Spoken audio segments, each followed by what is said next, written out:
no one will ever forget. We're not going to let that happen. My name's Craig Hamilton. I'm a retired senior police officer. I retired in 2007. I went through the police academy with Brian Melton. He was one of my friends, and he was shot and killed in 1977. I'm Paul Parizek, and I am one of the more than 200 police officers and professional staff at the Des Moines Police Department who were friends with Carlos and Susan and Tony, all of whom were killed in the line of duty in 2016. When I arrived at the scene, Brian was already transported to Broadlawns Hospital. During the transportation, it is said that his sergeant, Sergeant Fazzaro, accompanied him to the hospital, and Sergeant Fazzaro said Brian told him, he said, "Sergeant, I can't die. I have 2 young children." When most of us lose a family member, we have some time where we can go home and be around the rest of our family and our friends, and we can take some time to grieve and rest and process.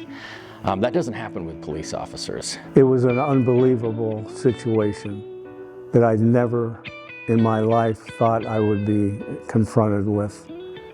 But I had to turn around, go back to my district, and go back to work and answer my calls. There's an expectation in the community that we are going to be there when they need us. So we just kind of have to pick ourselves up, lean on each other, kind of dust off our boots and get back to work. And it's hard. We see a lot of very horrible things in our just day-to-day activity. Murders and child abuse and car crashes. When those things happen to you, it hits you hard, and it's hard to process. It's hard to kind of figure out how we're going to put one foot in front of the other. I would never ever do anything different. I loved it. It was in my blood. That's what I loved and what I look forward to every day. And I even talked my daughter into joining the Des Moines Police Department. The testament to how resilient our police officers are and how committed they are to the community is you look at roll call the days after those tragedies, and there were only a couple seats empty.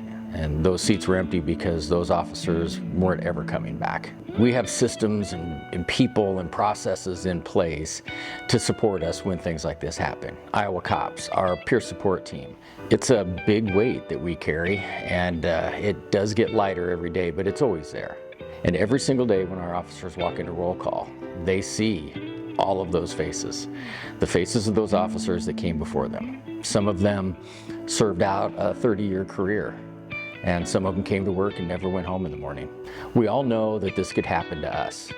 We all know what the risks are when we sign on. We are willing to put ourselves in between the danger that's out there and the people that live in this town. And it does take a special person to make that commitment.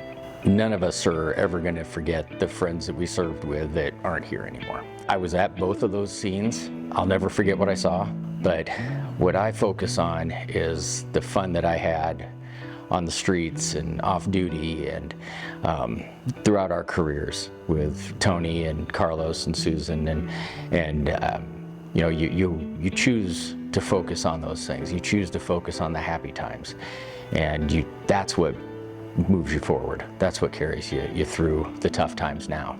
Well, I just want to tell Brian that you're gone, and I understand that, but I'll tell you, you'll never be forgotten.